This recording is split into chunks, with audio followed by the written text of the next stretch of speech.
Hi everyone, I'm Chinmay Jani. I'm Hemong Fellow at University of Miami. We are here at ASCO GU 2025 at San Francisco, and we are here at Dr. Ong Brothers event on Advances in Oncology. And I'm here with Dr. Zhang from UTSW. If you can please introduce yourself. Sure. I'm Tian Zhang. I'm a GU medical oncologist and associate director of clinical research at Simmons Comprehensive Cancer Center at UT Southwestern in Dallas, Texas. Happy to be here.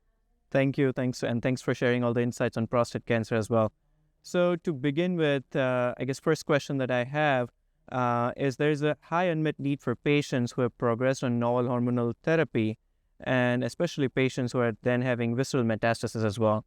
So talking more about CONTACT-02 trial, can you give your insights about patient selection and would that help you decide any changes in treatment for your patient population too? Sure. So CONTACT-02 was a phase 3 registrational trial in the metastatic castration-resistant prostate cancer space. It randomized patients with high burden disease, measurable disease, lymph nodes that were greater than 1.5 centimeters, and also either visceral, liver, or lung metastases to either cabozantinib with atezolizumab, so a combination, or whatever AR-targeted therapy they hadn't seen previously. So that would be either abiraterone or enzalutamide. And while there was some controversy about that control cohort, we did see a signal for improved progression-free survival for cabozantinib and atezolizumab in that setting. Currently, it doesn't impact my practice because cabozantinib atezolizumab has not gained an approval in that space.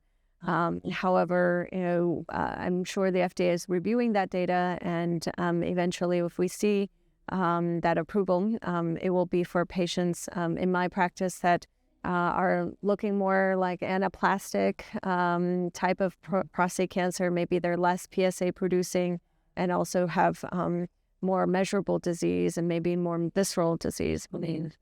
And would it help you select more for patients, particularly for liver metastasis versus like bone metastasis or in visceral metastasis? How would it help you select for patients, considering if this goes for FDA approval? Right. So that was the criteria for patients who had measurable disease. So they could have had bone metastases, but they also needed to have something that was measurable based on RECIST criteria. And so because of that, the patients with liver, lung nodules, maybe they have a lymph node that's big, those are the right patient population to look for. Now, we also know that in that patient population, specifically of liver metastases, for example, there are more prevalent homologous recombination defects. That's the population that also responds. If they do have DNA damage repair defects, they are also more responsive to PARP inhibitors. And so, or to carbo and cabazitaxel back when we were doing combination chemo. So those are the patient population that you're like, well, this is less androgen receptor driven. Here are the standard of care options. If cabozantinib atezolizumab gains an approval in that space, that would be another option to offer these patients. And I guess then there will be questions coming across as well, like how would you sequence those treatments as well? Like which one will go first and which one will go second, and so on and so forth. Sure. I think genetic testing is still really important. So if they have HRR alterations, then they're able to get those PARP inhibitors.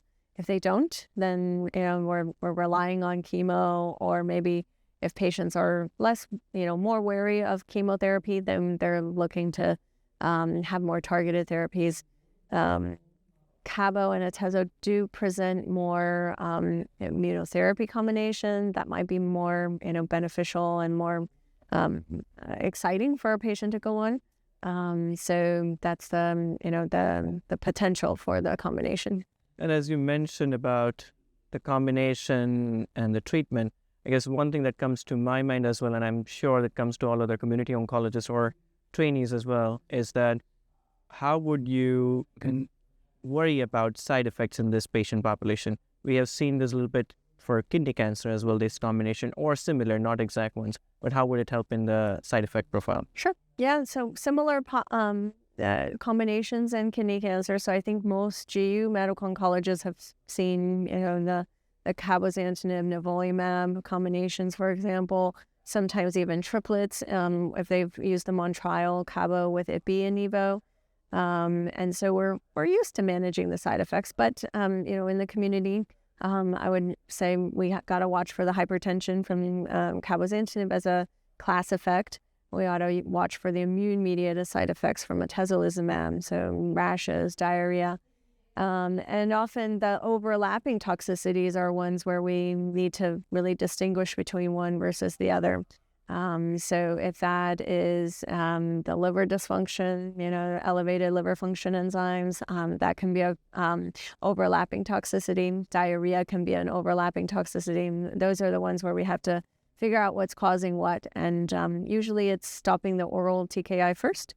And then if the side effect doesn't abate, then we're thinking about giving steroids to treat the immune-mediated side effect. That's very helpful. And I guess as FDA will review this trial and the indications as well, we'll get better idea on how and when to use this medication combination in future as well. Thanks a lot, Dr. Zhang, for all your insights, especially related to this trial as well. And thanks for being here today. Thanks.